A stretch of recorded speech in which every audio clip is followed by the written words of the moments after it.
SSC. अब देखिए क्या होता है, सीजीएल का एग्जाम होता है 2018 में, भाई और बहनों, सीजीएल का इम्तिहान होता है 2018 मई के महीने में, ठीक है।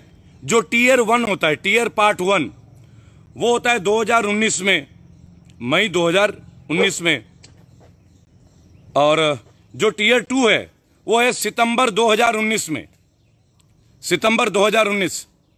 और उसके बाद जो टीयर 3 है एसएससी का, टीयर 3, ये होता है दिसंबर 2019 में, लेकिन आज तक रिजल्ट डिक्लेयर्ड नहीं है। आज तक रिजल्ट डिक्लेयर्ड ही नहीं है। ये रिजल्ट क्यों डिक्लेयर्ड नहीं है, ये सेंट्रल गवर्नमेंट आपको बता सकती है, केंद्र की सरकार आपको बता सकती है। किसी जमाने में आरटीआई हुआ करती थी, अब मैं ये कहूंगा किसी जमाने में, क्योंकि मैं खुद एक आरटीआई एक्टिविस्ट हूं। आरटीआई के जवाब नहीं आते, आरटीआई का रिस्पॉन्स नहीं आता, लोग पूछते रहते हैं, इंतजार करते हैं। अब तो कोरोना के नाम के 1000 बहाने भी हो गए, लेकिन आज बात करूंगा उन छात्रों के बारे में, उन युवकों के बारे में, उन नौजवानों के बारे में जो जीवन भर का ख्वाब देखते हैं, इम्तिहानों की तैयारी करते हैं, और जब वो इम्तिहान की तैयारी कर लेते हैं, इम्तिहान दे देते हैं, स्टेज बाय स्टेज, 2 साल, 3 साल, 4 साल, 5 साल, लेकिन फिर भी उनकी भर्तियों के जवाब नहीं आते। भाई और बहनों, वो बुजुर्ग हो जाते हैं, नौजवान बुजुर्ग की कगार पे आ जाते हैं, लेकिन 10-10 साल तक केसेस रहते हैं सरकार के बनाम इस्तिगासों के, लेकिन उन बच्चों के जॉब्स का क्या। अब देखिए 3 टीयर कंप्लीट हो जाती है एसएससी की, रिजल्ट नहीं आती है, और अब जब चौथा टीयर बाकी है तो एसएससी ने 8 महीने का, भाई एसएससी ने 8 महीने का जो काम किया वो रिजल्ट भी डिक्लेयर नहीं कर पाए। अब मैं ये बात बताना चाहूंगा, जब ये लोग जो एसएससी का इम्तिहान दे रहे हैं उनको आप जॉब नहीं दे पा रहे हो, उनका रिजल्ट नहीं दे पा रहे हो, मनरेगा के मजदूरों को उनकी झाड़ी नहीं मिलती, दैनिक मजदूरों को उनकी झाड़ी नहीं मिलती, सरकारी तंत्र में जो मिनिमम लेबर रेट है, आज कोई फैक्ट्री उनको वो पेमेंट नहीं देती। ऑफिसर आते हैं केंद्र सरकार की, चेक करते हैं, सरकारी अधिकारी चले जाते हैं, मजदूरों का हाल आज भी वही, कल भी वही, और आने वाला भविष्य का तो मुझे पता नहीं। अब बात करते हैं पॉइंट 2, रेलवे रिक्रूटमेंट बोर्ड। बहुत ही अहम मसला है रेलवे रिक्रूटमेंट बोर्ड, यानी कि रेलवे के अंतर्गत जो रेल की जॉब्स आती हैं, आपको पता है रेल की नौकरियां आती हैं, उनकी क्या स्थिति है, क्या परिस्थितियां हैं। नौजवान भाई बहनें तमाम तरह के इम्तिहान देते हैं, भर्तियां देती हैं, उनके ज्वाइनिंग लेटर तो छोड़िए, उनके टेस्ट के प्रोसीजर ही कंप्लीट नहीं होते ही नहीं है। आप ये देख लीजिए कि एक नोटिफिकेशन आया था एनटीपीसी एग्जाम का 28 फरवरी 2019, भाई और बहनों 28 फरवरी 2019 एनटीपीसी एग्जाम का। अब तक इसका कोई भी एग्जाम नहीं हुआ, अब तक इसका कोई भी एग्जाम नहीं हुआ, लेकिन हमारे रमेश पोखरियाल जी, निशंक जी, वो अभी तक लगे पड़े हैं कि आज मैं नीट करा दूंगा, आज मैं ये करा दूंगा, आज मैं वो करा दूंगा।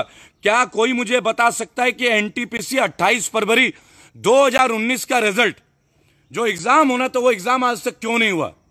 आखिर ये जो नौजवान है 2-2 साल, 3-3 साल, 5-5 साल अपने घर बैठने को विवश हैं, तमाम जगह ये भर्तियां भर रहे हैं, एसएससी भर रहे हैं, एनटीपीसी भर रहे हैं, रेलवे भर रहे हैं, आखिर फायदा क्या भर के, करेंगे क्या भर के?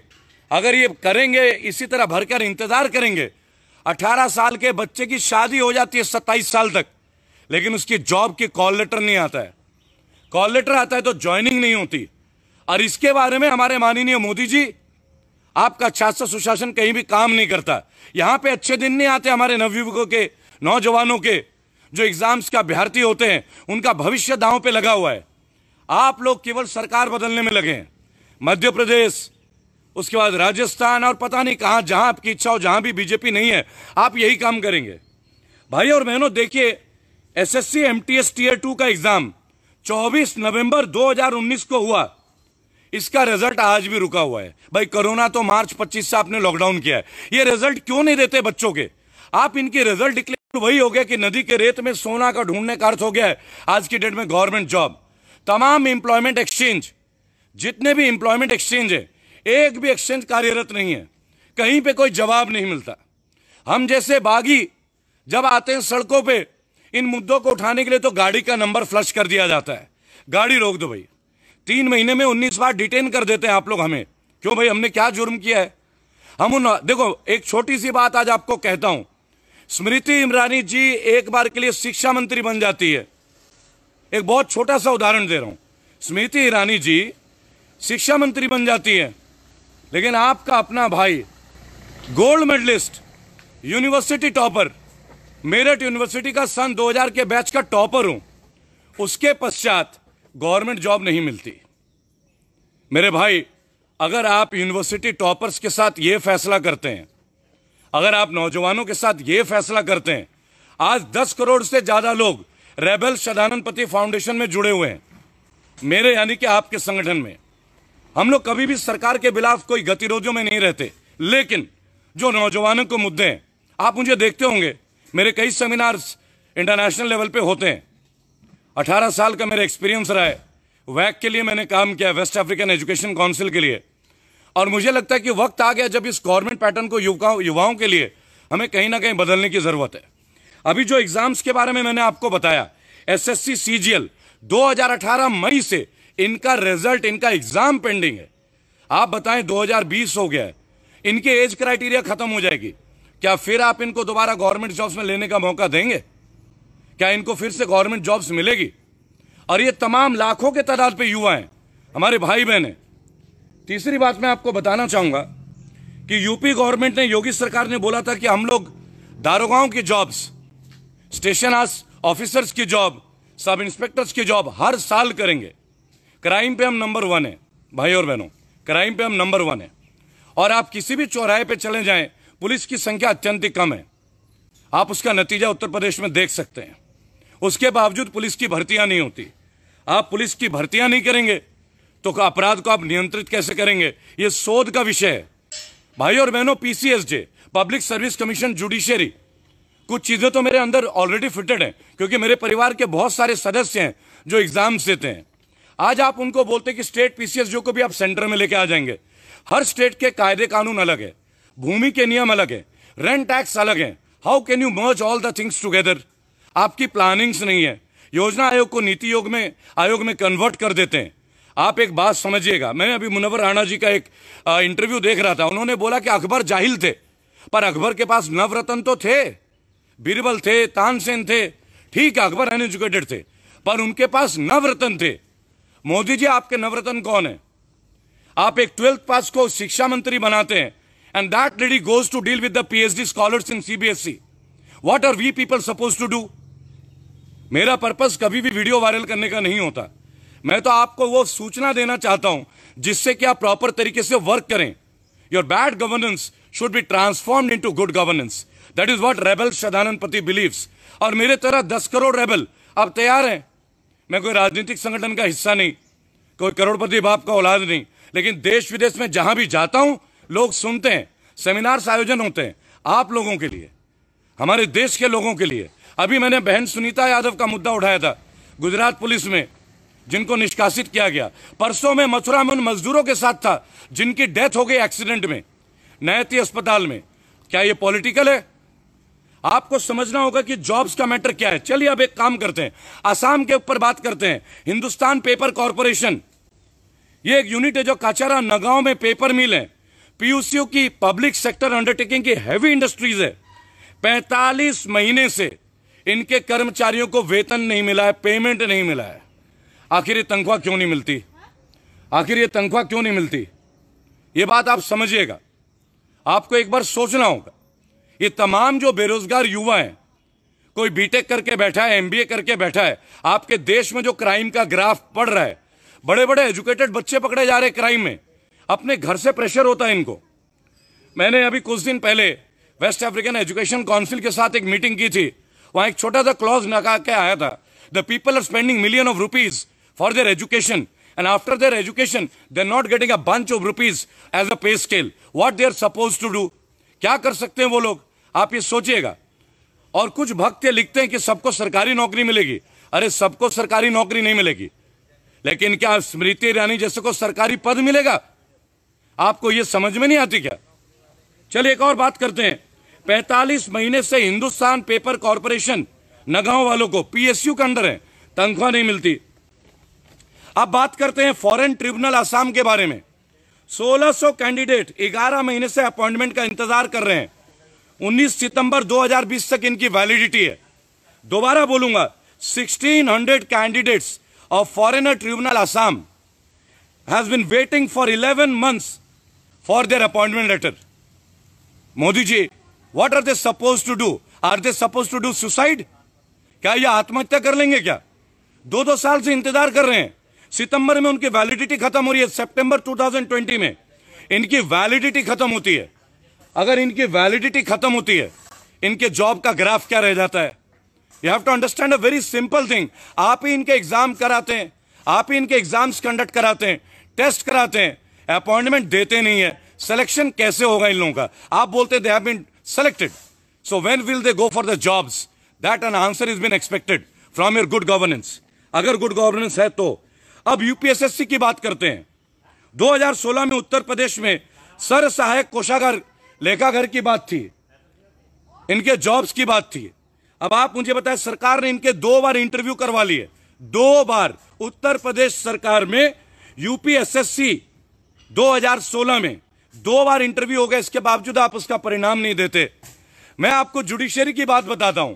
हरियाणा के ले लीजिए, उत्तर प्रदेश के ले लीजिए, वैकेंसी खाली रह जाती है. लाखों बच्चों एग्जाम देते हैं. इसका मतलब जिन कॉलेजेस से ये पढ़ते हैं, क्या वो कॉलेज पढ़ाते नहीं है? और आप नए नए कॉलेज को मान्यता दे रहे हैं. लाखों रुपए खर्च करके ये डिग्री एक्वायर करते हैं. मोदी जी, आपके शिक्षा मंत्री अभी नीट के एग्जाम्स के बारे में बात करते हैं. मेरे पास देश विदेश के छात्र हैं, मैं पढ़ाता हूं. मेरा प्रोफाइल देखिएगा. इंटरनेशनल मोटिवेशनल स्पीकर के साथ साथ I am a corporate trainer. और बहुत सारे कंपनीज के लोग ट्रेनिंग लेके जा चुके हैं मेरे पास. अगर मैं नाम गिनाना शुरू करूं तो आपको होश उड़ जाएंगे. लेकिन मुझे एक बात बताइए, अगर हमारे जैसे और मेरे जैसे लाखों लोग एलिजिबल जॉब्स में नहीं आ पाते, और वो लोग जिनके अपॉइंटमेंट लेटर आ जाती है उनके साथ आप ये करते हैं, तो थोड़ा सा आपको गौर करना पड़ेगा. थोड़ा सा. अभी तो मैं और आपको गिनाता हूं एजुकेशन के बारे में. गवर्नमेंट जॉब्स में एलिजिबिलिटी का क्राइटेरिया, हाइट का क्राइटेरिया, कांस्टेबल में हाइट की क्राइटेरिया. क्या अपराधी का हाइट का क्राइटेरिया होता है क्या? क्या कोई क्रिमिनल की हाइट होती है कि उसे 6 फुट ही होना चाहिए मेरी तरह, तब वो क्रिमिनल बनेगा? जब एक क्रिमिनल का क्राइटेरिया नहीं है तो आप एक पुलिस वाले की क्राइटेरिया 5.9 इंचेस कर देते हैं. क्या 5 फुट के क्रिमिनल को पकड़ने के लिए 6 फुट का आपको पुलिस वाला चाहिए क्या? और चलिए मैं आपके गवर्नमेंट की क्राइटेरिया कर देता हूं. आपका कौन सा पॉलिटिशियन फिजिकली फिट है, उनका वेट कितना होना चाहिए, उनका प्री एजुकेशन क्वालिफिकेशन कितना होना चाहिए. तमाम गवर्नमेंट जॉब्स आज हाशिए में है. मोदी जी, आपने अभी अभी एक एजुकेशन की पॉलिसी अपनाई. चूंकि मैं एजुकेशन से रिलेटेड हूं, मैं शिक्षा की बात करता हूं. आपने बीएड को 4 साल का बना दिया. मोदी जी, जो लोग बीएड और एमएड करके बैठे उन्हें गवर्नमेंट जॉब से छोड़िए. प्राइवेट स्कूल वाले 10,000 पे साइन कराते हैं, 40,000 पे साइन कराते हैं और 15,000 की तनख्वाह दे देते हैं. आपने कोई इंक्वायरी नहीं किया. आप प्राइवेट स्कूलों में देखिए, बड़े बड़े स्कूल देखिए, हर साल इनके टीचर्स बदल जाते हैं ताकि इनको परमानेंट ना करना पड़े. आपकी गवर्नेंस इसके ऊपर गौर ही नहीं करती. लेकिन सड़क पे अगर कोई बगैर मास्क पहन के चला जाए, आप तुरंत चालान कर देते हैं. गाड़ी पे मोबाइल पे बात कर लीजिए, यूपी उत्तर प्रदेश सरकार ने 10,000 का चालान जाहिर कर दिया. मोदी जी, हम लोगों ने आपको सेलेक्ट किया था क्योंकि आप हमारे बीच में से थे. मैं हमेशा आपको माननीय बोलता हूं, मैं अभद्र आचरण नहीं करता, ये मेरे संस्कार नहीं. और मैं उन लोगों के साथ नहीं जो बीजेपी के किसी भी व्यक्ति को गाली दे. गाली देना हमारा काम नहीं है. हम तो आपको सुधारेंगे. हम रेबल्स हैं, बागी हैं. हम आपको सुधारेंगे, आपके सरकारी तंत्र को सुधारेंगे. लेकिन चुनाव के माध्यम से नहीं, आपकी आंखें खोलेंगे. आपको बताएंगे कि आपकी नीतियां कितनी विध्वंसकारी हैं. एक तरह से अत्याचार है हम सबके प्रति. आए दिन कोई नए कानून बना देते हैं, ट्रैफिक में लाखों रुपए की इंक्रीमेंट कर देते हैं, टोल टैक्स घटाते नहीं है. अब देखिए, मैं एक छोटा सा उदाहरण आपको दे रहा हूं. आज बाजार में कहीं भी चले जाए 10 रुपए के नीचे एक कप चाय नहीं मिलती, माननीय मोदी जी.